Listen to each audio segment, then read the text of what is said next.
I can start the show at any moment, couldn't I? Having a good time. Could. Yeah. You have the power within you to do that. You got the touch.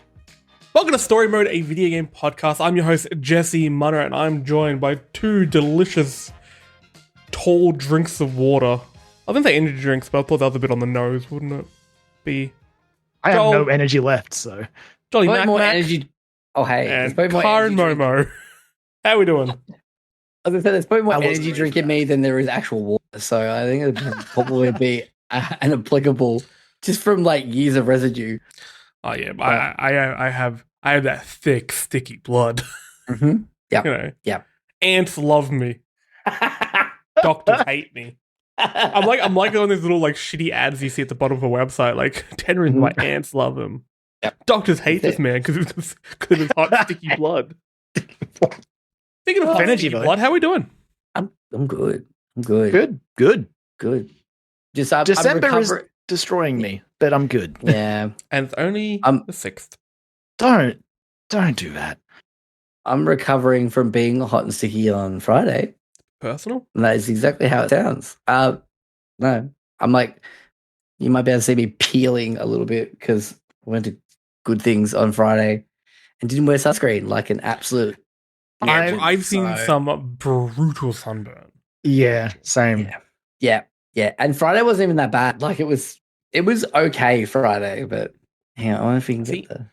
Like music festivals, you may not be able to see it on camera, and you certainly can't hear it, dear audio listeners. But I was blessed with a slight bit of melanin, tiny bit, not much, but enough to protect me from sunburn. I've been sunburnt once. It was Soundwave, Oh, yeah. and Yeah. I remember just the back of my neck, and I'm like, oh, is this what other people deal with all the time? I mean, ever since Yeah. then, I've been a sunscreen person. So wear sunscreen. Story Mode. Yes. Look, if you listen to our podcast, our video game podcast, our pop culture podcast, more like it today, if you can take away one piece of advice, it's slip, slop, and slap. Good advice. It is Just good good advice in general. Joel, next time you go to a show, I want you to slip, slop, and slap. I want you no hat, no play. I want you to wear one of those hats with a little flap at the back, protect your neck. Legionnaires caps. Yeah, used to have one of those when I was a kid. Yeah, love it. Yeah, no, we want everyone out there to slip, slop, slap, and subscribe. That's what we want. Oh, we've got a bit of a summer Gotcha. vibe going on. Let's Gotcha. Yeah. It's drinks, lads. Come It's on, December let's 6th. It's December 6th. Let's get around it. It is December. We are rainy into today, summer. but it's summer, baby. Karen, how about you? Any good things happening for you? I am counting down until Christmas is over. That is where I'm at mentally right now. Is it? And I went for the Game Awards and hoping for it to make me excited about things. So this is going to be the first Game Awards since it started that I'm going to miss because I may miss it. I'm going on holiday soon. They got a month off. Month off. I'm going to get wacky. Okay. But I'm going away this weekend to Apollo Bay. And I think we'll be at the big Redwood Forest on Friday. So I may miss it, but I'll watch it as soon as I get home. We know some of the announcers. We know some of the people who will be on stage. I like how one of the people being on stage is named Roberta Williams, which threw me when I first saw that. For anyone who doesn't know, Roberta Williams, innocent. She was the wife of a chubby little Australian gangster, which isn't really anything, is it? She's, a crime personality because we have them here. And we're getting, more importantly, we're in Star Wars Survivor. Hell yeah. And now the release date got leaked today. I think it's like March 15th. The first third of next year. It's absolutely insane. Imagine the audacity of Star Wars being like, hey, I'm coming out March 15th or whatever, and me being fully aware that like 2 weeks after that is Resident Evil 4. I didn't put two and two together. The video game draft next year, a lot of high picks. Oh yeah, which is lot of high good. This year was hard. Like Kyran and I were at the bottom of the list because Kyran won our last year's one, and I came second. So we were like at the bottom of our draft. So by the time I got to us, I was like, I don't fucking know. Hence why my first two picks were Redfall and Starfield. Went well. Had a good year. That's match Had a real fixing. good year. Had a real good year. How many this year. people did your draft? 8 of us, was it? 8 or 6? 6? Yeah, six. I say next year is going to be one we do, and there's going to be like 17 people in It's it. gonna be So it's gonna be. I hope you know It'll be indie small titles. teams. We're gonna Small have teams. we're gonna have to have divisions. Yeah, like Because you get Oh, get to no. pick how many games you have on your team, and I think it'll be small teams. No. Indie Oh, games. dear. Okay, you got to run deep. Oh, jeez. when you get okay, I'm okay with this. It's Like interesting. it It'll is. make me play a lot more games. There's a lot of games I've missed out this year. You know what? Like, it came out, like, sort of came and went. Somerville came out, Yeah. apparently it wasn't good. Apparently, it was fine. Yeah, Sort of reminds me of when I was really excited for Trek to Yomi, and then the reviews came out, and I just never played it. It sucks. So that's the downside I find from doing Fantasy Critic. It's like, because I'm more tuned into the reviews, I see the scores, and I know I shouldn't, because 7 out of 10 is still a good game. still a It's good not game. good enough. Yeah. But yeah, it's just like, when there's so many games coming out, you just got to be picky. When you're paying for them with your own money, like we do, Exactly. you got to be picky. Yeah, I'm That's it. like that with, like, not to divert too much into AFL, but I do a bunch of AFL drafts, and you watch games, and it's like, yeah, my team's losing. Doesn't matter. My captain's playing the other team. Let's go. Yeah. Crush us. Start jumping. Find ship. those silver linings. Yeah, Yeah. yeah. Speaking of lines, that's a good segue. We're getting into some Very trailers. A bunch of trailers dropped last week. And when I mean a bunch of trailers, every day we got 2, maybe 3 really solid drops for upcoming TV shows and movies that we're keen on. So we thought, not much has happened in gaming this week, except for a certain game, which we'll cover later in the show, Callisto Protocol. Give our thoughts on it. That tone may give away how I feel. We thought we'll go through a few of the films and TV trailers that dropped. So rewind back to my great segue. Speaking of lines, Cocaine Bear. The trailer for Cocaine Bear dropped last week. Drops February 24. Directed by Elizabeth Banks, Scrubs' own Elizabeth Banks. It's a story about a cocaine bear, otherwise known as Pablo Escobar, who was based on a real story. 175-pound, 79-kilogram American black bear that overdosed on coke in 1985 that fell out of a plane. The pilot of the plane also died. But this bear just coked out. Fun fact, that bear when it died, it was taxidermized. I'm assuming that's the word I'm looking for. And is currently on display at the Kentucky Fun Mall in Lexington. So if you're in Kentucky near the Fun Mall, drop on in and sniff that bear. I got the cocaine bear. Yeah. What? What do you guys think about this whole I think it looks like so much fun. It does, 100%. It's ridiculous. Like, Coked out bear goes on a rampage. Let's go. yeah. I love that they've just taken this story of like, because like the bear, the bear in the true story didn't go on a murderous rampage. It just sort of got fucked up and then I think died like 2 days later or something like that. What a way to go. Yeah. Party hard, man. Party hard. Yeah. Going down. So obviously it's like taking that idea of this random story about like a bear that got like high on cocaine that fell out of a back of a plane and just being like, let's make like a horror comedy movie out of this. And the tone of the trailer just is like, this is what you're getting. And what we're getting is something that I am very much into. I think it looks hilarious. The choice of song using White Line Fever is fucking insanely good.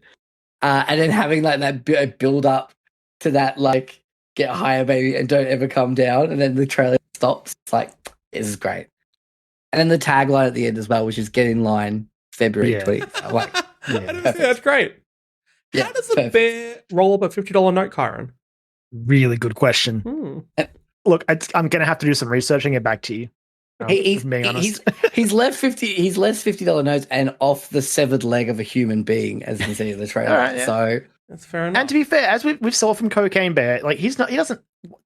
Why stick to just lines when you're going to see the whole brick of it? Yep. He really does Auntie Donna sketch that cocaine pile. He does. He really does. Hasn't he done well? It's oh my god! Like, because I remember hearing about this ages ago. Don't get any on the rim. I think I follow Elizabeth Banks on Twitter, and she was tweeting about it. And I'm like, that's weird. And then I saw that she was directing, and I'm like, okay, interesting. And I forgot about it. And then the trailer came out. And I need to watch this trailer. And I think it was after we finished recording last week. It was, yeah. I was like, oh, I got to go watch this trailer for Cocaine Bear. And you're like, oh shit, me too. And man, that was a great thing to watch just before I went to bed. I was like, yep, I can go to bed, have a giggle to myself. I'm so in on this. Every now and then you need like just dumb, fun movie. You know it's not going to be the start of a universe. You don't have to be up to date with the lore. You don't need to watch a TV show to understand what's happening. You just need a grizzly bear that's done some, let's face it, some pretty cool drugs, okay? Plain coke. Sky cocaine. Sky cocaine. Party drugs for a reason. Wink, wink, okay? Wink, wink. I didn't know a bear could be a lawyer. I don't know how he got so much cocaine. Good for him, though. I will say, look, I'm going to say something, and I'm going to toe the line of what I can legally say. A former employer of mine, when I went to their Christmas party, I went into the bathroom, and it was literally the Auntie Donna sketch. There was just a lot of cocaine. Oh my god! Maybe they're just big fans. Like a lot of cocaine. None of them were bears. It's disappointing. Not even in any sense of the word, like literal bears or like the bear life stereotype. Individuals. Yeah, like actually no. In that case, one. There we go. And I wish I could drop their name right now because they would piss themselves laughing at that. But I'm going to message them after this. Oh boy! But it reminds me. I was just listening today to the latest My Brother and Me podcast, and they were talking about. Travis was talking about he went to the movies to see something, and there was like 22 minutes of trailers, and he's like, "Oh yeah, cool." And there's this trailer inside, and he started describing it's a new Gerard Butler movie, and he's on this like plane. Well, no, he's on this plane, and like he gets like checked. Before the plane gets taken off, he gets checked because he's like, he went to prison like years and years ago for something, and so they're like, "Oh, okay, whatever." Then they get on the plane, it flies off. It flies into like an electrical storm and it crashes, and it's him and this other like convict basically trying to survive and fight their way through this woods. And apparently the movie's name is just Plane. Just called Plane. I mean, right. Look, I mean, this movie just named Cocaine Bear. I mean, and that's what I was going to say. Like, it's Cocaine Bear, but I'm like, that gets me more interested than just Plane. Do you want to go say Plane? Sounds pretty plain. Do you mean the movie Plane, or do I want to go see a plane? Because my answer will differ depending on what it is. Both sounds like a plane movie. Deferring from trailers for a moment as well. Not off topic, but have you guys watched Andor? I've got 2 episodes to go, but I have watched most of it. Okay, all right. I will slow my roll, if you will. It's only because I was gonna watch them, but I had God of War Ragnarok, and I was like, I've really got to finish God of War Ragnarok. And now I finished Ragnarok, I can go back and watch those last 2 episodes. I'm about to start watching it again. It is one of those shows where I wasn't feeling it too much at the start, but after a couple episodes, it really started to kick into gear. And 2 false starts.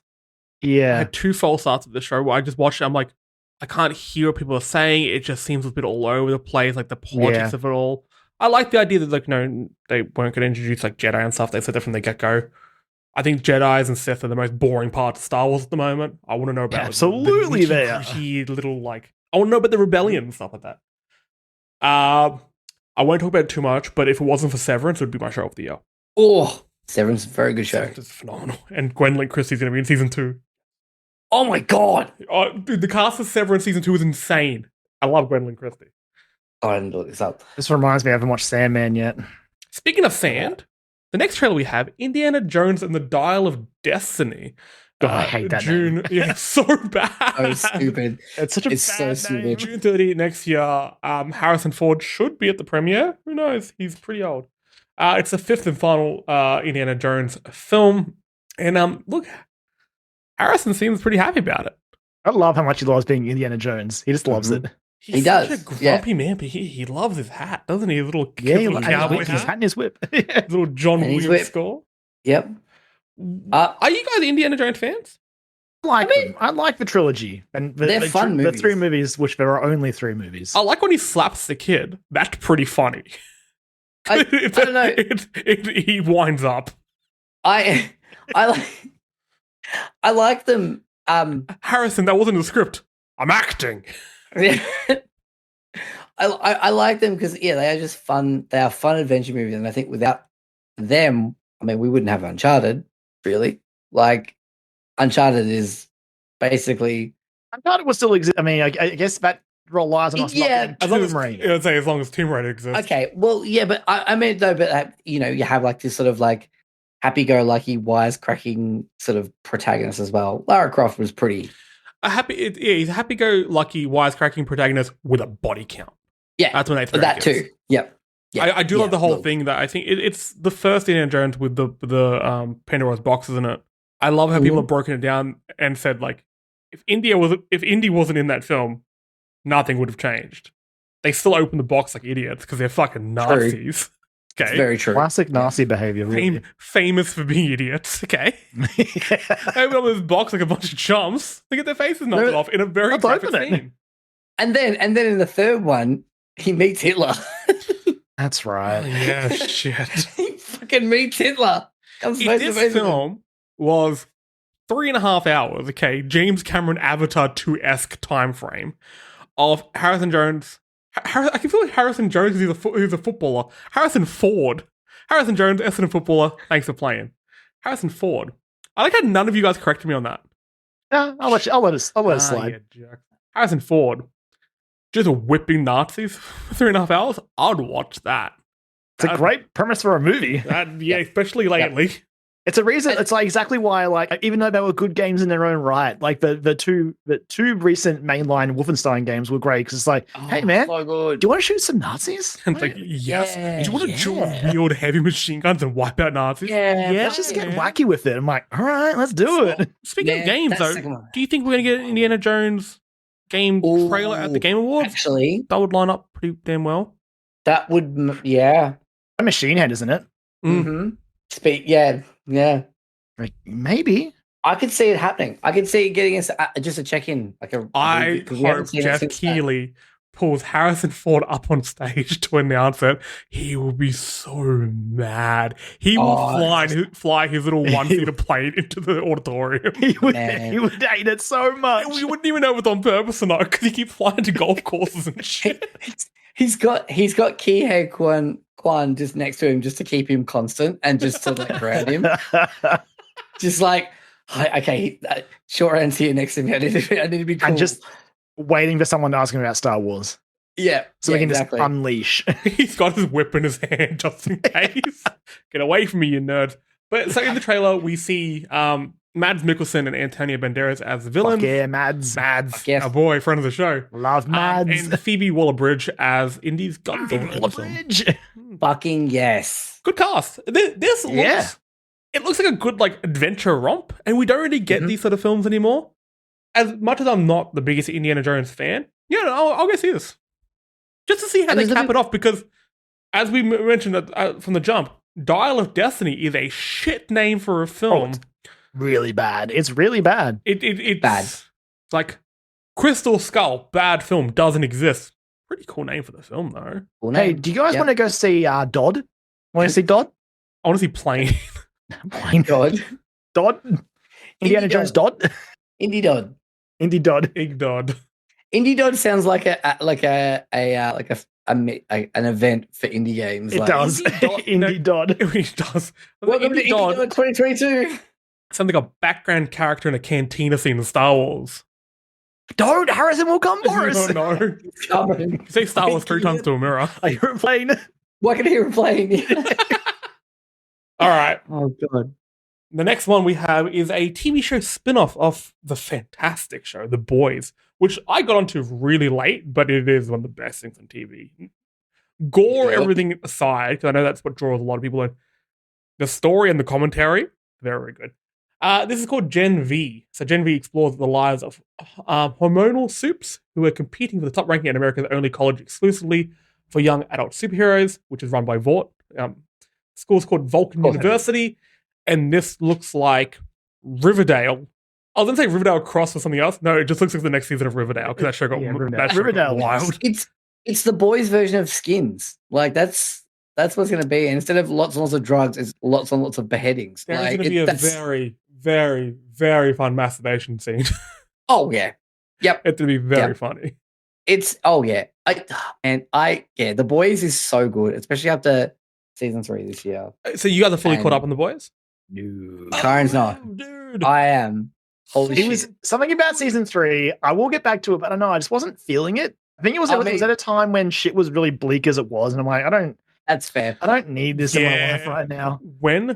So the latest season was season 3, right? Yeah. When it came out, I know it was recorded, last year or whatever. When it dropped, it was so on the nose of what was happening. It's like, but also it dealt with it in a really good way, and there's some really, really good outcomes for certain things, and really bad outcomes for some characters, which I like. Joel knows what I'm talking about.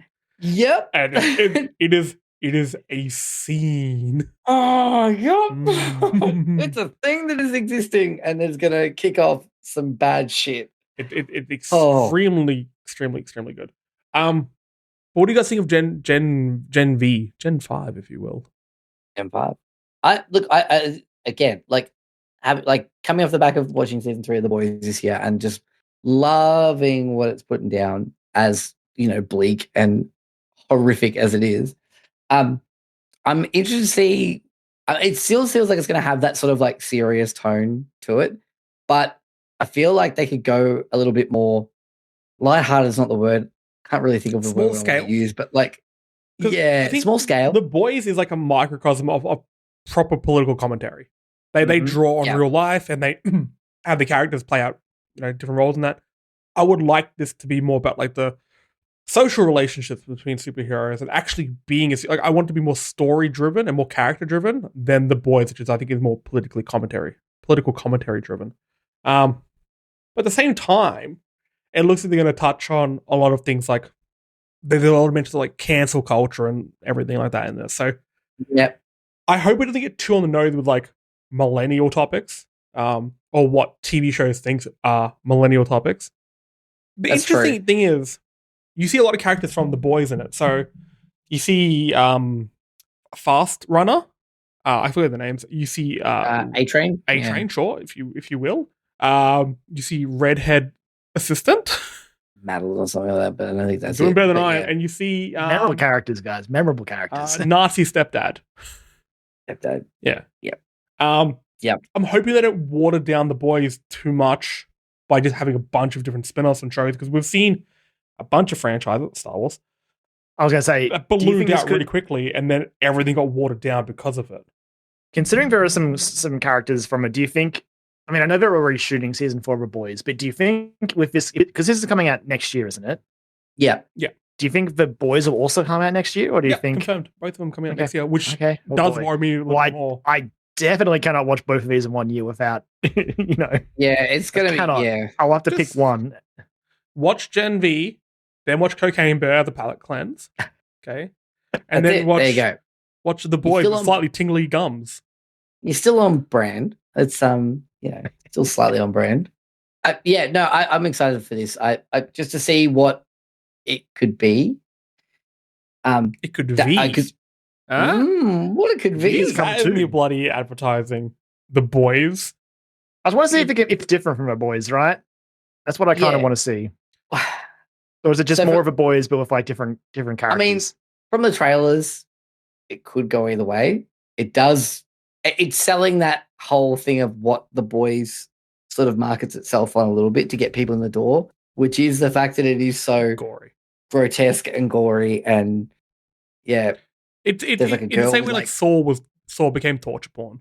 Yeah, and I'm hoping it doesn't rely on that too much, because I think The Boys at its best when it is about the politics of it all and the backstabbing. I think that's really well written. The gory stuff is funny, there's good shock value, but there are times where they lean it a bit too much and it doesn't hit. This trailer showed a lot of it. I'm like, I don't care. I've seen blood. Yeah.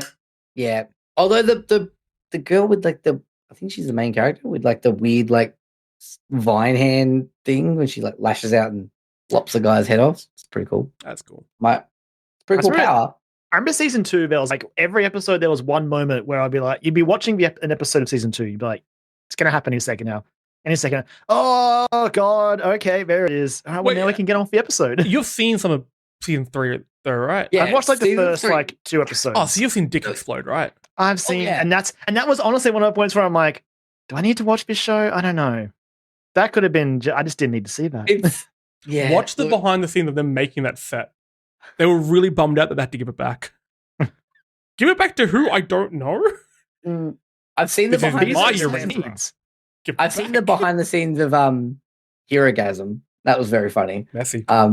Yeah. Oh boy. Yeah. That was an episode. Actually, I will say the actual Herogasm itself was a little bit more toned down than I expected, but I appreciate that. I appreciate that, and I feel like that was sort of like a brilliant strategy on their behalf, because they kind of was like, it was almost more shocking that they were slightly restrained with it. And I think it made the moments later in that episode, the other moments of the episode shine. Certainly did. But let's move on to a movie that may shine. And I almost read that wrong because my eyes are wrong. My eyes are wrong. I mean, Going well. My optometrist just said, I'm like, you just looked at the test, like, your eyes are wrong, mate. Eyes are wrong, mate. Yeah. Transformers Rise of the Beast. I almost said Rise of the Breast. That's a different movie, man. Different movie. Maybe a better film. This is a sequel to 20-something's Bumblebee. So it's not a continuation of 19. whatever the fuck happened with the Transformers franchise. Rise of the Beast being a Beast Wars Transformers film. So we get to see all sorts of animal robots. Kyran, animal robots, yay or nay? It's so funny. Joel was up in town, and we were discussing with my housemate, and I was really curious because we've known this movie was coming for a while, and we knew that we were including Beast Wars characters. And the number one question I had is like, okay, do we have small robots or just big animals? And the answer is big animals, which then begs the question: they're not fooling anyone. Terrible robots in disguise. Terrible. Well, fair enough. Pop that. Like air races in there. I'm like, you're a giant like eagle or hawk. Like no one's falling for that. Bumblebee was fun, so I'm actually pretty excited for this. Bumblebee was a delight. Bumblebee was lots of fun. I enjoyed that movie a lot. Mainly because Bumblebee was in his accurate, proper form as a Volkswagen Beetle. Until the last 30 seconds of the movie, and they fucking undid it all. I was like, thick, awesome. On that note, though, in this trailer, we get Prime, which we do see at the end of Bumblebee. We get Prime in his G1. It looks good. Like it.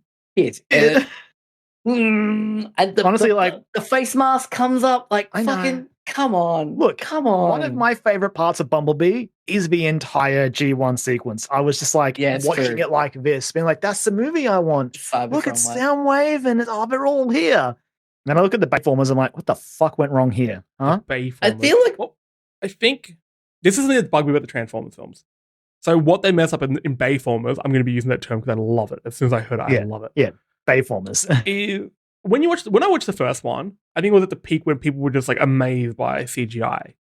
So seeing the Transformers transform was pretty cool. But as we got subsequent films, you start to think about the logic behind it, and you'd see like a tire shrink. I'm like, that doesn't make sense. And then they just pissed it all away, and they're like, nanobots. They're just liquid, easy to animate this way. Excuse me. Same mistake. It had a name. What's its name? It was Transformium. Fucking was too. Kyran, I know they're saying don't shoot the messenger, but fuck you. Why did you have pushed out my bank pin number out of my brain? Okay. You know the worst thing? That was in like I didn't see the last one, which is the last one. The one before that, they had like Grimlock and all that in it. That was the one that Transforming was in. And that movie was just a series of disappointments between that, their butchering of Galvatron and Grimlock himself. And I think that's the one that I'm blanking on his name. Kelsey Grammer was in. Oh, I didn't see that one. I saw a snippet going around on social media at the moment of Kelsey Grammer in an interview. About the dog? So the dog from Frasier, he genuinely hated when people called it an actor. Yeah. It's not an actor. It's a dog. Okay. And apparently, like, there's a bunch of supporting stories about it where there was one time where he apparently slammed his hand on the table because somebody said the dog's a good little actor, slammed his hand on the table, knocked food off the table, and yelled at people. That man is grotesque. Good Lord. Hey, good Lord. He is beast in film and out. I like that Kelsey Grammer is just Frasier. He really is. I think the last Transformers movie I saw was the one that had Devastator in it. Fucking giant robot. I was like, I'm out. Robot balls. Dunzo. That was the second one, Joel. Surely you saw Dark of the Moon with like Shockwave and all that. I think I did. If you saw it with me, like I think I went with a few of us, and like there were points where we just laughed at the screen. Like when Starscream died, I laughed. Oh, that's right. No, I didn't see the third one. Like I genuinely quite enjoyed the first one for what it was. The first, okay, it's a fun movie. Like I like there are Transformers in it. Barricade. Yeah. I mean, they killed Barricade, and then inexplicably Barricade is also just back in the other movies, and they never explain it. I'm like, all right, whatever. I'm pretty excited for this. It's also set in the 90s as well, which I think part of the charm of Bumblebee was setting it in the 80s as well, and having sort of that backdrop for it was kind of a fun prospect, and I think they sort of did a fairly good job with playing around with that. So yeah, seeing it that it's going to be sort of set in the 90s is pretty exciting as well. But good cast as well. Michelle Yeoh, Pete Davidson, Peter Dinklage, John DiMaggio. Yes. I mean, hells yeah. Bender. Yeah, the cast is good. The characters look good. I want my boy, my purple T-Rex Megatron, but I don't know. It'll be funnel trailer, if any, if he's in it. Yeah, I don't know. I feel like they're saving him. If he's going to be in it, he almost, because I think they're setting up, what's his name? It's Scourge. Scourge, who'll be played by Peter Dinklage. He's a big bad in this one. And he's a Terracon, right? There is so far no Predacons, and they might keep it that way. I think they've confirmed that Predacons will be in it. So it's a maximum of Predacons. It's happening. Cannot wait to see. Cannot wait to see giant robot spider. Yeah. I mean, it's going to happen, Kyran. I feel it's going to happen, whether it's actually in the movie or if it's a post-credit thing. I feel like it feels like set up a good set for post credits, right? You can tell a good story if you like look at the Dinobot story from Beast Wars. Shout out to Dinobot from Beast Wars, by the way. Friend of the show. Friend of the show, Dinobot. Friend of the show. All right, let's move on to something we know will be good. And look, we probably actually won't speak about too much because we've spoken about it in the past, and I'm toying with the idea, do we do a podcast review on it? A weekly one when it comes out? We'll discuss it off air. The Last of Us. HBO's Last of Us coming out January 16, Brazil Comic-Con. They aired the newest trailer, and this is our best trailer we've seen. We got a proper look at Pedro Pascal as Joel and Bella Ramsey as Ellie. So a bunch of the other characters. We saw some clickers. We heard a bunch of lines from the game that twisted a knife in me. And then we heard Take On Me, and I was a mess. Yeah, so that's the thing I'm really intrigued by. The fact that they've specifically used that song at that tempo, which is almost exactly the same. Well, you have to remember that Neil Druckmann is involved, so I think this isn't anything more than a nod to people who know. That's the way I'm seeing it. They've said this is going to be a limited run. I mean, fuck. I would love a Last of Us 2 show as well, because Last of Us 2. I reckon they'll do it. It's happening. It's going to be interesting though how much they condense in this story, because from what we've seen of the trailers, and this could be completely on purpose, we have seen a lot from the start of the story. We also see a little bit of stuff that's not in the game. So you see Ashley Johnson, who voices Ellie in the games, as Ellie's mother in the show. We never had any of that in the games. You don't know about Ellie's upbringing, aside from the story she tells in the main game and in Left Behind.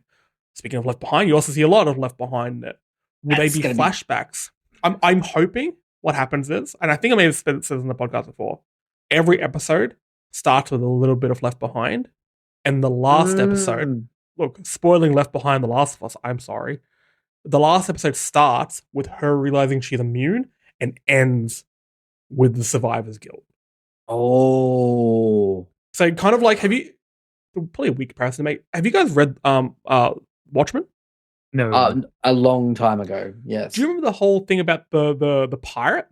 There was that weird story going on in the background. Not in the background, but the comic the comic within the comic, yeah. And it was sort of, it reflected what was happening just in a different scale. Mm-hmm. I want it to almost be like that. It's just a little thing that kind of sets the tone for each episode. I think that could be really, that would be really cool and would hurt. You could even interweave that with Joel's flashbacks as well. I think we're going to get some like the same point. I think we're going to get some like Infection Day stuff too, as well. I think if I'm looking at stuff from the first trailer and even a little bit of this one, not so much this one, but like I think there might be some pre-Infection Day stuff. Maybe I'm thinking more to do with Bill, but I'd say I definitely saw a couple of shots with Nick Offerman and Bill. I was like, I don't remember that in the game. Well, so Nick Offerman's Bill. So in the game, Bill's partner leaves and dies. Yeah. In this, they're alive, but I imagine they will die. That will be the thing that happens. Yeah. I just had a bit of a moment. So this is made by Craig Mazin, directed by Craig Mazin, who did Chernobyl. Have you guys seen Chernobyl? Hell yes, I've seen. I I just haven't, clicked no. on something. He must be a Last of Us fan before they got the rights to this. One of the coolest things in Chernobyl, I think, is a beautiful tone set piece. Sorry, tone setter, not a set piece. Is the initial explosion of Chernobyl is seen through a window and just a small little pop in the distance. So it's meant to be like it's something so unassuming from where they are is going to change the world. Yeah. I realized in Last of Us, when you go into Joel's room at the start of the game, when you're his daughter, you see the explosions right in the distance at your window. I just realized how much that reflects. Came to my head. That's cool. The sets in this game, like the landscapes and centimeter perfect. Like from what we've seen of that opening sequence of like Infection Day and that like escape sequence, like the first half hour or so, 20 minutes of the game, the stuff we've seen of that in the trailers looks note perfect. Like it's which insane. I don't want it to be. I want them to be changed. I was like, no, his daughter lived. She was sent to space. She went back to her home planet. People need me. There's a lot of this show that I'm because I mean this was the trailer that really sold me on this show, but I do kind of agree with that intro stuff because I don't see any way. I'm sure it'll be great that showing that the collapse pretty much, but it will never come close to playing it. Like playing that sequence, like nothing could match that. Like nothing will come close to it. Honestly, utter perfection of that scene. I've said this before, but I remember I was playing Last of Us and Bioshock Infinite at the same time, like just going between them. And like I would have the heartbreak of that intro, so I'd go play some Bioshock and I had the heartbreak. I finished them both on the same day. And the mindfuckery of Infinite and the knife twist in Last of Us ruined me, and now I'm the person I am today. Yep. That was my fault. I feel like I think I've said this before on shows before as well, but I would love for that intro sequence to be all from inside the car like the game is. But it's just have you seen Children of Men? Like no. But I know it takes place in the car, Yeah, Children of Men, like there's this one particular sequence that is like one shot in a forest, from the inside of a car, and it basically just turns around and it's this action set piece that happens all from within the car, and it's fucking incredible. I would love something like that. Like a really cool one shot. But at the same time, it's just I don't want it to be too much because there's so much more story. Like to cut this down to 10 episodes and to introduce a bunch of parts, like the whole thing with the faction that attacks you in the city, whatever city it is. Oh, God. With the guys with the big truck from the game. Yeah, one of the best parts of that entire that has been fleshed out. Like they have a leader now and there's a reason behind them. So then the brothers that you meet, which, their storyline, this game and show. Yep. They are part of a resistance. So they are fleshing out characters, which I really like. I know I've seen people complain, like, why isn't the story the same as the one I've played? It's because it's the one you've played. You already played it. Like, you already know it. Tell me a slightly different story. Give me the regional, like Pokemon, give me the regional variant. Okay? Well, I think you need to sort of, especially doing a TV show version, you sort of need to flesh out these other characters because you're not the person with a controller just killing everyone. So when you're in that position, you don't have to worry about much about it. But when you're telling the story to an audience, it's not sitting there playing the game. I don't know. I feel like fleshing stuff out helps. You also have the ability to follow those characters independently without having to have your protagonist that you're playing as like directly involved. So yeah, I think that's going to be interesting to be able to flesh those characters as well. I'm so excited for this. It's so crazy to say that it's out next month now, November and December. It is next month. I can't believe how soon it's coming out. That's crazy. Early birthday present for me. Yeah, Binge. is doing just enough to keep me on board. And they did that really Those annoying thing of like, bastards. House the Dragon finished. Okay, we've got Last of Us. Okay, I'll keep it subscribed for a few months in between. Fine. Watch that to be Harley fair, Quinn show. I watched The Big Lebowski on the weekend. It's on binge. Hey. Speaking of heartbreak, I think Guardians of the Galaxy Volume 3 is going to be a tearjerker. We finally got the trailer for this. We've known this is going to be the final Guardians with this group at least. When I go to the candy bar to see Guardians of the Galaxy Volume 3, I'm not going to get any like salt on my popcorn because my salty tears are going to do that work for me. I'm going to be just a puddle. Okay, these films. Actually, wait, sorry, slight detour here. I watched the Guardians of the Galaxy Christmas special on the weekend. Oh, I love it. It's fun. It's fine. So I really good. liked it. I loved it. Built up on the story a little bit, fleshes them out. It gives Mantis and Drax time to shine, which is good because the films don't use them properly, I reckon. Yes. I really appreciate Batista's take on Drax. Drax is a very, very cool character. I completely agree. Even in this trailer, like there's a scene where he throws like a ball into a girl's face. If any other character did that, you'd be like, God, that's what is this? It's like this is that edgy Family Guy humor that I've heard about. Yeah, but it delivers. It's funny because he's on board with it. It's backed up immediately by Peter Quill getting hit in the face with a rock, and then him laughing at that. Yeah, getting hit in the face himself. Yeah, it's like seeing Chris Pratt get hit with things, which is something we'll go into the next trailer as well. It's quality. It's good times. Hollywood knows what we want.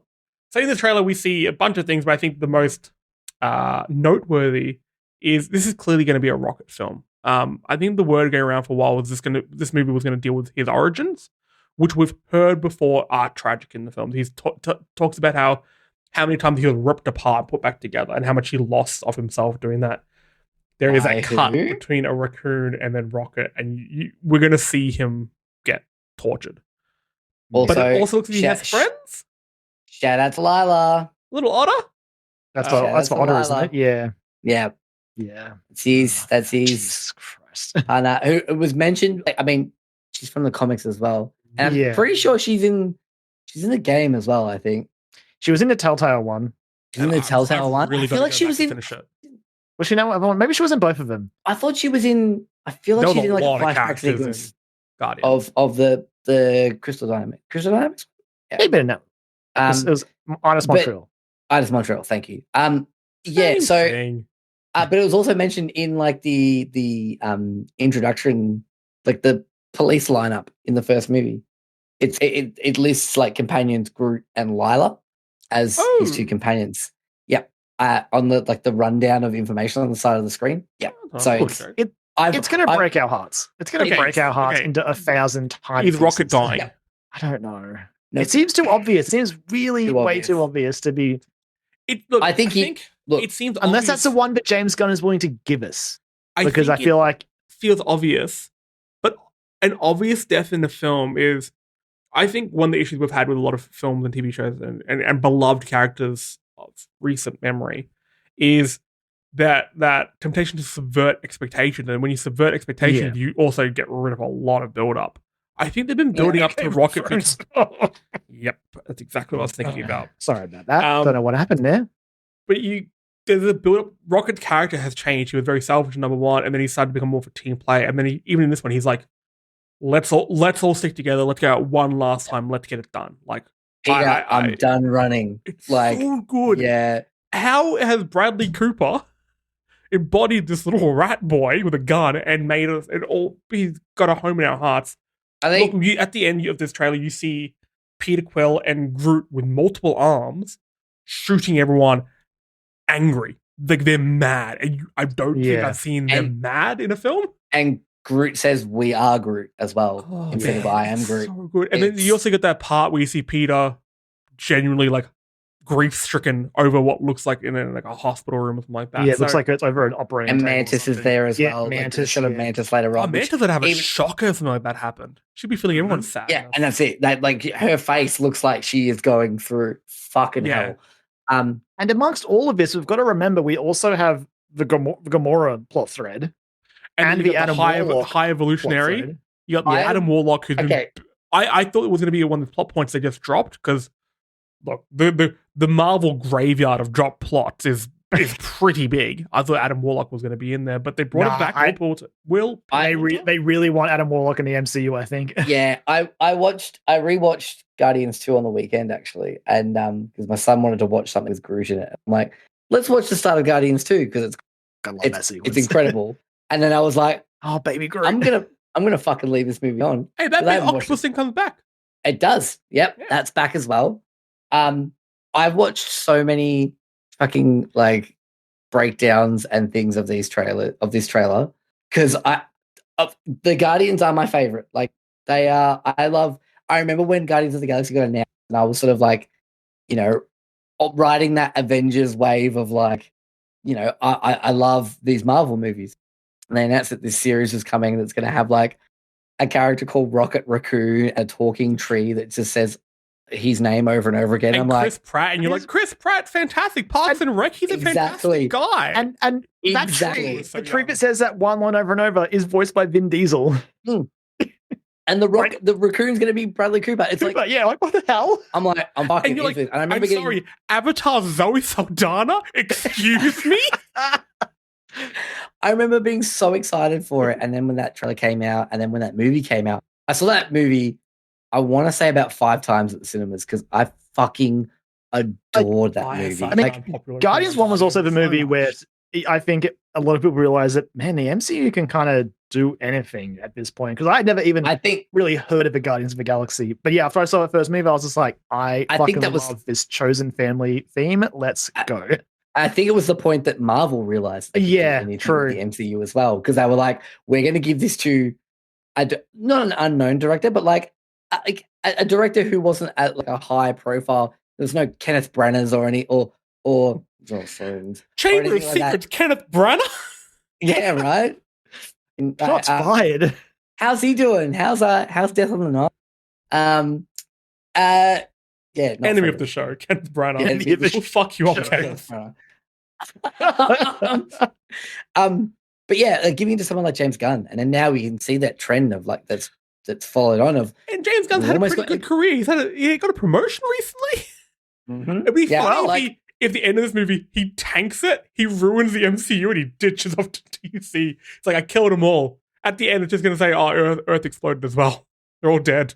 Start again. Also, I can't wait to see what more things he's going to make canon in the MCU because he just loves making things canon because they've given him the power to do so, and it's so great. One of my favorite tweet exchanges I saw over the weekend was about a thing, the payoff that happens in the holiday special about a gift that Rocket gets. Certainly. And someone just being like really mad at James Gunn for making it canon. He's like, sorry. Bye. It's canon now. I got a new job. Yep. Bye. I'm going to say something really unpopular here. I really like Guardians of the Galaxy films. I think they're one of the weakest sets of films in the Marvel universe. The reason why, none of the films, I mean, look, there's only two and a half, if you will. Yeah. None of them are bad, but none of them are Winter Soldier great. None of them are Ragnarok great. I think it's sort of, I really like that first Guardians movie. That's one of my favorite MCU. I like the dance off. I think that felt weird. No, I love it. It's so perfect. I love. Plus, they've never had Guardians have never had a good villain. Most of the MCU hasn't had a good villain, really. I'm sorry. The Flag Smashers. Oh shit. The guy named after a snake in Luke Cage. Why am I going after the TV shows? The government. Huh? Oh, Nazis. Everyone's favorite enemy of the show. God, that got me. I know. I see. I can forgive all of that just because I don't know. I just love the Guardians, and just like I said, as I'm sure Joel will say, this that chosen family stuff is just like I'm a sucker for it. Absolutely, yeah. Like it's just a bunch of oddballs who just end up they're falling together and stick together, and then bond. I'm like, fuck, shoot it directly into my veins. Just shoot me up. And I can't wait to get another perfectly curated playlist of songs from James Gunn. Give us some more music to. Yeah, that's the other thing I'm excited for. That'd be pretty killer. Yeah. Speaking of things that are pretty fucking killer and unfortunately involve Chris Pratt, the Mario film, the more we see of it, the better it gets. We got a proper, I'm going to say a proper trailer here because we got to hear all the characters. We heard Luigi, Charlie Day as Luigi, Jack Black as Bowser. Also, if you guys haven't, check out that clip of Jack Black going around of him singing. So you tweeted. What song was it? Sorry. Wicked Game. Wicked Game. Oh, chills, that man. I'm gonna watch after the show. I saw you tweet it out. I haven't watched it yet. And also I'll say it, deeply confusing to me in ways. Anya Taylor-Joy as Peach. Definitely awoken. Hey man, definitely awoken Peach, something. Turned her into a gamer. Turned her into a gamer. She said. Oh, I mean, she wasn't a chess. The original video game. She's star of the upcoming Furiosa film. Oh God, yeah. Ooh, I'm a big fan of her and her weird eyes. Love them. Yep. What recommend checking out Last Night in Soho. I need to watch that too. What do you guys think of the Mario trailer, the new one? I think it looks so good. It looks phenomenal. It looks so fucking good. Right. It is literally, I think Vooks put it best on Twitter when he posted that picture of Leo DiCaprio from Once Upon a Time in Hollywood, the pointing one. And he's like, any Nintendo fan watching this trailer, and it's just like, oh my god, Smash Bros. Funky Kong is in there, and I'm here. Funky Kong's in it. Yes. We got Rainbow Road, Mario Kart. Just the fact that they're like, no, we're gonna put stuff from the 2D games in here. How have you done that, and why does it work so well? I loved it. We saw the first trailer, and it was fine until Mario goes, Mushroom Kingdom, here we come. You mean Linda Belcher from Bob's Burgers? Yes. We did get a Let's Go and a Wahoo. This trailer, is so good, and the other voice actors are so perfect that even Chris Pratt sounded pretty good in this. They've lifted him, and yes, he gave like a really like Wahoo. It is me, Christopher Pratt. I don't know why something like that. Yes. And I'm like, all right, sick, go Mario. Charlie Day's scream, like Charlie Day as Luigi is so good as Luigi. Yeah. I really want one of the posters of Luigi, like the movie poster of Luigi with all the Luigi's Mansion stuff. Yeah. Now, yes, they mention, Peach mentions. Oh, also that part where Peach swings around the halberd.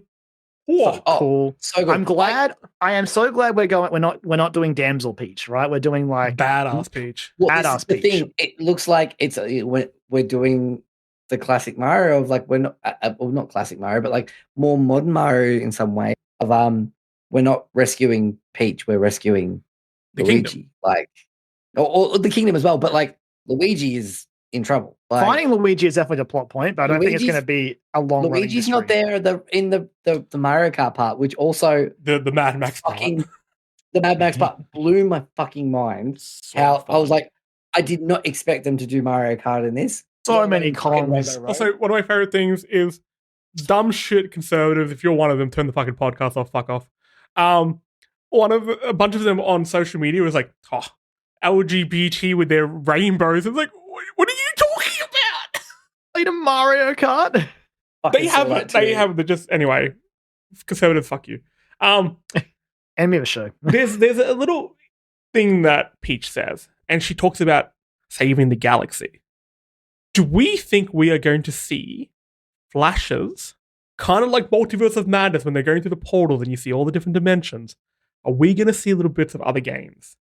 Now, best case scenario, maybe, but we have to also keep in mind it could be Rosalina stuff. I'm cool with that. Me too. I would love to see flashes of other games. I would love them to launch more Nintendo movies off out of this. I want this to be the start of the Smash Bros. CU, the SBCU, but I want this movie to end with a trailer for the Metal Gear film. Oh my god! Oh god! I want it to be linked. Just a fucking codec call. Good. Man, it'd be so kept you waiting, huh? But like, I'll fucking explode. I will just explode. Like, just get weird with it. Everyone likes a stupid like. All right, if they did that. And they're kind of like tumbling through dimensions, seeing you see little flashes of everything. I would love something from Detective Pikachu. I rewatched Detective Pikachu on the weekend, and I'm shocked number 2 isn't in development. I'm shocked we're up to the 3rd film by now because that film is fantastic. It's so good. It's a fun movie. The second game is still coming as well, but that's been radio silent for years at this point. Yeah, it's odd at best. Speaking of odd at best, let's move on to I've got no cool way of bringing it. Callisto Protocol, it's a mess. But before I get into me bitching about it, because look, I haven't played that much of it. it just hasn't clicked from the get. It pushed me back immediately, and I'm not gelling with it at all. Kyran, you've managed to get further into it. What are your thoughts on Callisto Protocol? So I was the same at the gate. And like it's impossible to avoid this discussion. It's sort of been everywhere on Twitter, and it has risen up to a really annoying sort of division in people who play this game that I'm not a fan of. And it's the whole like skill issues side of the discussion where it's like, no, you're just not good at the game. I'm like, well, hang on. Like when I'm playing this game, so the first thing we should cover, right? This leading up to this game, a lot of people had expectations because it was being spearheaded by the Dead Space guy. And we were all like, oh shit, here's a new Dead Space. But one of the things you have to learn very early on in this game is this is not Dead Space. This is not a Dead Space game. You cannot play this like Dead Space. You can stomp. You can still stomp. That's fine. But this is much more about not new Dead Space. It is very much its studio's first game. Yeah, exactly. And that's why I'm trying not to be too harsh on it, because sure that they launched this game into the the world off the appeal of Dead Space, and then people are playing it and learning it's not quite that. But the reason why it sticks to me is because the combat is very heavily melee based, specifically dodging, and the dodge is one of the most infuriating things I've ever had to interact with in a fucking game. So, especially when it starts throwing more than 2 enemies at you, and it does. It starts throwing like 4 at you, and you're just like, how do I dodge all of you and not get hit? The dodge mechanic makes no functional sense, especially in a year where we played in the year of our Lord and Savior Elden Ring, when people have, like me, absolute scrubs, plebs, their grime at the bottom of the barrel, have learned to duck, dodge, dive, and dodge. Okay, this game has just been like, when a character attacks you, rather than timing a button press to dodge, which would be the norm, you flick the analog stick to a side, okay? And then your next dodge, you need to alternate left and right which way you dodge. But people may know the left stick also moves your character. It does. So when you do that, sometimes it inputs it as a dodge, sometimes it inputs it as a sidestep, which you may want to do. It just makes it up and says, this is what you're going to do. Especially because you want the sidestep if there's one of the spitty guys near you. Yep. But I've had a spitty guy spitting at me, so I'm like, cool, I would love to sidestep you, but this guy in front of me is swinging at me, and he is going to hit me. And then there's a block which doesn't work most of the time. That's when you lean back on the stick. Sometimes more often than not, you just step backwards, and you still get hit. The enemy designs, really cool. I actually really, really dig the enemy design. They're really gross. It's very much in on it. The Thing inspired. A lot of body horror. But when they fight you, it's an annoying thing that games used to do back in the day. You have none of your attacks are really like an area of effect. You can't just swing your baton and hit 3 or 4 enemies, which is annoying. And it means that the enemies fight you one at a time. And it's that thing where they fight you, they engage with you one-on-one, and the others stand back. But then the moment your little sequence of you hitting them 3 times with your baton is done, they punch you in the back. And suddenly you're engaged with them directly. And then the other ones stand back. And it's like, what? This is breaking up this cool atmosphere you set up. It just feels frustrating. The cheapest trick it does, and it happens. I haven't had it happening as much in the second half. I don't know. I doubt it's been patched, or if it just their encounter design changes in the second half of the game. But early on, in some of those early encounters, the fact that it breaks its own combat by making it so focused on like, okay, 1v1, this guy is your enemy. Focus on him. Like dodge, hit. And then a guy will just grab you from behind. And you're like, okay, I guess I've got to mash triangle now to get out of his grip. I don't know. And it happens a lot in the early parts of the game. And it pissed me off so much that I just went into the accessibility menu and turned on auto dodge. As soon as you told me you could do that, I've done it, and it doesn't always work. It's really frustrating me now. It doesn't make you automatically dodge. It just means that like as long as you're holding the stick left or right, you should dodge, and you don't have to worry about like changing directions, which was all I really needed, because that was a disaster to try and do. I admire the fact that they've gone for something different. So in a survival horror, we haven't really had a dodge mechanic like this. It's interesting. But it feels like what they haven't taken into consideration is if you change an element like dodge in a game, there's going to be a ripple effect. And other things need to also then get changed. So kind of like you said, if you're going to make it dodge-based and really one-on-one melee-based, you can't have a character just come out of nowhere and like punch you in the back of the head. It's just cheap. And if you had like a roll to dodge button, yeah, you could. 100% you could. If you had the mechanics we're used to in a game like this, or in games in general, that works. But you've tried something different, you need to realize it's going to be a ripple. And you need to tweak a few different things. Yeah. And it starts introducing these concepts and just like almost instantly contradicting them. And then, the frustration it gives you, like, the world of this game, I'm not even that far into it. Out of my mouth when I played this game at certain points. Like, there was a point, I did a really annoying encounter of the night. I think I died a couple of times, but it was like 9:30. And I was just like, I'm done with games for tonight. That for some reason is just like, that's it. I cannot take this anymore tonight. I'm walking away. I will be playing it, and I would think to myself, this game, Callisto Protocol is broken. I'm going to play Pokemon Scarlet. When that's the alternative I'm choosing, you're done messed up. It's annoying because I don't mind the characters. Performances are really good. I'm pretty early on in the game, so I've got this English guy who's helping me over the comms that come through your controller. Old mate Elias. And whenever he says bruv, I think of Raoul Coley. Yeah, exactly. I love that. Took me a while to realize it was Josh Duhamel playing Joey Prisoner. I don't know what his real name is. Joey Prisoner. Jacob, but Joey Prisoner's way better. The fact that I got the J right is pretty good. Jacob Prisoner. Prisoner, yeah. The atmosphere is really cool. Like I said, the character design is cool. I'm intrigued by the storyline, but I have no drive to go room to room waiting for combat that is going to frustrate me. And the lack of respect for a player's time in a few mechanics. So when you want to create ammo or upgrade your weapon, you need to find these 3D printers. Okay, cool. Ooh, futuristic, crazy.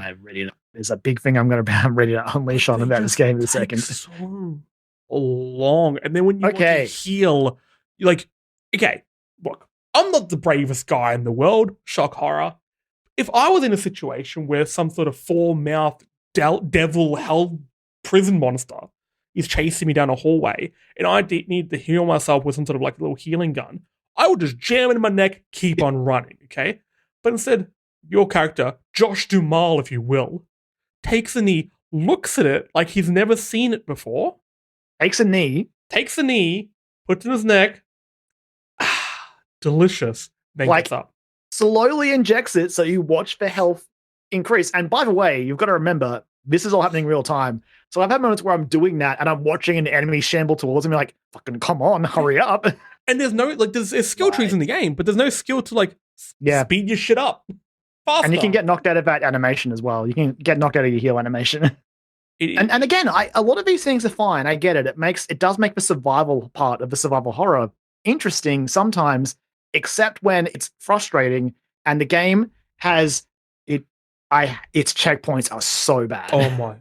When I actually read the text for like saving my game, and I read the actual, because it has checkpoints and you can do manual saves. When I read the text on the manual saves, being like, by the way, this will not override your most recent checkpoint. So I was just like, why am I saving my game?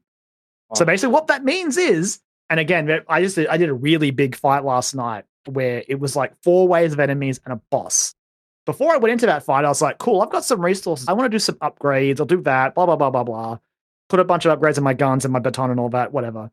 Go into a fight, I die. I'm like, all right, load checkpoint. It's like, cool, here you go. And I'm like, you haven't saved any of my upgrades. I have to go and do that every time. And I was just like, you know what? Options, difficulty, easy. I'm just getting past this fight. I'm not dealing with this shit. That's what I did last night. I turned the auto dodge on. I turned it to easy. I'm just going like, I'm curious about the story, see where it goes. Yeah. I think the game deserves a sequel. Yes. Because they can improve on some of these issues. Yeah, you got something really interesting here. But I need it to step out of Dead Space's shadow. Exactly. Become its own thing. And I think they've tried to with some mechanics, like we said, but then they've leaned into what is known, what is safe, and it doesn't meld with the braver choices that development teams made. And it's grim when you get your grip glove, like your little stasis, like telekinesis glove, Jesse Faden thing, and you get that, and you're like, oh, I don't have to dodge enemies anymore. I'm just going to stand in a corner and grab them and put them into like the various drills and gears, and that's how I'm going to do the combat. And that just sucks. Honestly, it's not fun for that to be the solution to avoiding the combat. It's just to stand in a corner and just throw people into like grinders and stuff. It just I wish you sucks. became more badass where you could get them in close and then shoot them in the head or something like that. Like, yeah, we've had telekinesis powers in what? I've seen some videos of people with like fast hands, like fighting game comboing these enemies into the ground. I'm just like, I don't know how you're doing that, because I've tried and I've done some okay ones where I like drag him in, slam in the ground, like weapon, like cave their skull in, but just like juggling him and like swapping guns and smacking him. I'm like, how are you doing this? I'm not that far into it as well, and I'm finding like I get it. I'm in a prison, but every room is the exact same. It's just these little cordoned off rooms, and it's just like a little encounters every third room. I actually went through a sequence recently that was pretty interesting. I think it was in trailers, but you do spend a bit of time on the surface, and that was interesting. There's like frozen like guys, and some of them are monsters, and some of them you can just like smash and get rid of them. And that was not bad. And the enemy types have started to ratchet up, but a lot of them you'll start to recognize from Dead Space. And honestly, maybe they were in Dead Space as well, but there's a particular enemy that I'm like, all right, I remember you from The Last of Us. Bloaters? No, it's an enemy that's blind. Okay. Yeah, there's a lot of, actually, even early on in the game where you learn that you can sneak around, which is a mechanic that doesn't work very well in this game. No. At all. I'm not going to bother with it. Which is annoying because I love stealth games. The part I just did was legitimately an entire chapter where I was just like, I have to crouch walk through here, and it sucks. It made what should have been like probably a half an hour segment go for like an hour, because I was crouching everywhere and like stealth killing all these blind enemies.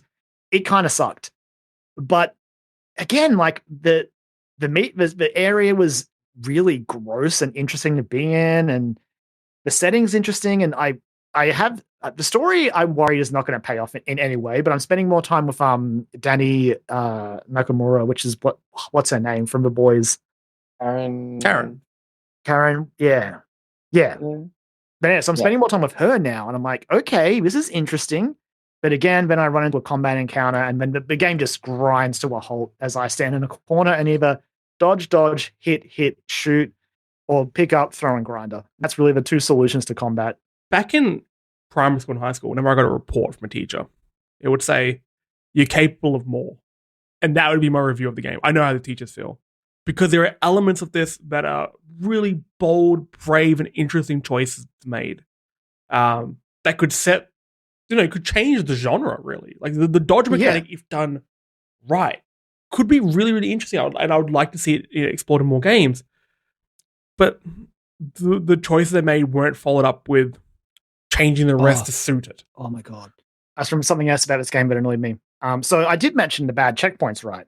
I want you to compound that annoyance. So you're like, okay, I lost my upgrade progress, but it's fine. I'll go back and I'll do all that shit again. I'll go up into this arena and I'll open up all these these like loot boxes. The drops are random. What? So yeah. So all those little chests that you open. I've never noticed that. And even like my on the shelves and all that. No. Yeah, that could be something that you don't even need, which is what happened to me when I actually went into this boss fight on easy and won, because I opened them all up, and what I wanted was like the little grip batteries, so I could throw all the enemies off, and now we're like, here's one. The rest of it's all bullets. I'm like, all right, I guess I'm shooting enemies, and that's not the most effective way to deal with them in this game. Not even close. Part of the combat is when you, just to go back to the combat, you hit them 3 times with your bat, they stumble, and you shoot them. You can shoot them. There's like, you can quickly shoot them, and it's meant to be like this cool thing. Does shit all damage to them. Doesn't do anything. You will shoot them later, because when you first meet your first tentacle enemy, you shoot the tentacles so they don't evolve. Yeah. And then pretty much every enemy is a tentacle enemy. Oh man. And and at first I was like, oh, maybe it's not too bad if they mutate. They fucking suck if they mutate. So if I wanted tentacles, I'd search for hentai. Okay. Get the fuck out. Again, it's one of those things. In principle, I love the idea of these enemies that can mutate. It just sucks when it's pretty much every enemy you're fighting in an area. It's like, that makes it way less interesting. Yeah, it's becoming very less special. Yeah. But again, I like, it's a game that I'm going to come out the other side of and be like, look, it's rough, but I I would love them to have another go at it because, as we said, there's ideas here that I like. I do like the idea. Like when I'm facing down against one enemy, it is tense, and I like that. But it's just when there's 2 or 3 of them, it's just like, all right, well now I'm not super engaged because I just feel like I'm being cheesed here by the game, and I that's want no it to be fun. more survival horror, less action. Wind back the Yeah. amount of enemies in a sequel, make the enemies Yes. stronger, and make them Yes. more like, okay, you've come into an area of the prison. You're in the medical ward, for example. There's one enemy in it, and you find people who are running away from it. Like it becomes almost like the alien from Aliens off that section. It is the big boss, and you're hiding from it. You're doing a little encounter with it. Have that. That would be really cool because if you have minimal amount of enemies in your game, but you're in every section you're learning a new ability, and that ability helps you take on that creature. That would be cool. Like the atmosphere you could create with that be insane. Yeah. I'm And comparing if you want to have the enemies, just don't be scared to have enemies that can just get back up. Don't be scared of that. Like Resident Evil's done it. Signalis this year did it as well, and I think Silent Hill does it a Kyran, couple you'll be of very times. proud of me. I'm going to Apollo Bay this weekend. Guess what I'm downloading? Signalis? Maybe. Yeah, I'm gonna play Signalis, and I was actually recommending it to people at work yesterday. I mean, I haven't played it, but my mate's like he's mad for it. If you love survival horror, you got to play Signalis, and I think that's another reason why I feel especially burned by this game. And that's not. It seems unfair to be like, well, I don't like this because I love Signalis, but they're 2 different games, obviously. But when I want to play a survival horror game, Signalis is like that's it. Like, and this is, I don't know. I just don't know. It's such a missed opportunity, Eric. Like, so yeah, I've said this to a few people, and I've copped some heat for it because a lot of people like this game. I think Callisto Protocol is 2022's Deathloop. Cool ideas, cool atmosphere, but the moment-to-moment gameplay and the frustrations of it completely break it. But a sequel could be incredible. Yeah, Deathloop. Have you guys played and or finished Deathloop? I haven't. I played like 2 hours of it. It's Yeah. fine. It's from like looking down the entirety of the game, great ideas, but when you zoom down, when you look at the trees from the forest, it breaks apart quickly. Yeah. Same with this game. So, and this isn't even talking about how it runs on Xbox and PC or how it was running. I know there's been some patches. I don't know if it's as bad, but like I saw some footage of like the stuttering on the PC version, and it's pretty rough, unforgivable. Being when said, you though, consider they probably crunched for this game. It does run pretty sick on the PS5. So yeah, it does run really well. Have fun with your fancy PCs, you fucking... Like, I think I put some in our group chat, Joel. I'll have to tweet them out. There's a couple of weird moments. Like one time I was swinging an enemy, and I'm going for the last swing, and then for some reason I just teleport away from the monster. I'm like, fuck. Yep. What's happening? Just like weird little glitches like that. Again, nothing as bad as the stuttering. And usually I die because of it, but I'm usually laughing. So that sort of washes away a bit of a frustration. But otherwise, the game does run very well on PlayStation. Yeah, a little bit jank. It's like their first game. There's going to be jank. Yeah, look, again, first game from the studio. Good luck to them. I think they got a really bright future ahead of them. I just think this needed a bit more of a cleanup. Like the best thing they can do is like look at all these reviews, take in the feedback, because they're like a lot. Even the people who, like, everyone who's disappointed by this game is only disappointed because they were excited for it. Yeah, which said like if you have another run at it, like you could. It's a very make not angry. special. I'm disappointed. Yeah, absolutely. I think a sequel or the next game of the studio, I will definitely have my eyes on. Yeah, I'll be watching for it. We'll keep an eye out for that, and I'm sure if that news comes out, we'll discuss it. And I was going to say we may discuss this game more in the next few weeks. I don't think this is going to be in the Game of the Year discussions. No, I don't think it's making my list. Maybe it could be a footnote in our yearly wrap-up. Who knows? But speaking of wrapping up, let's wrap up the episode. If you want to hear us talk about more video games and pop culture and all sorts of shenanigans, we're on Spotify and iTunes.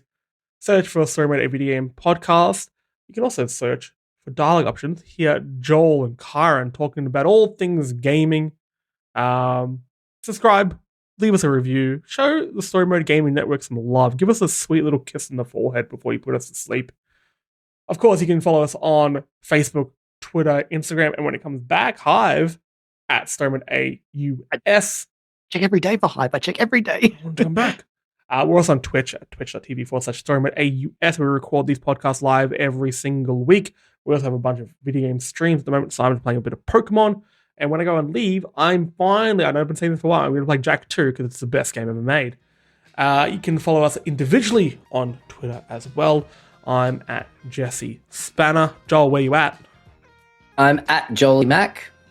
And Kyran. I am at LemonManX. Beautiful. Lads, I hope you had fun talking about all the trailers and to a lesser extent, Callisto Protocol.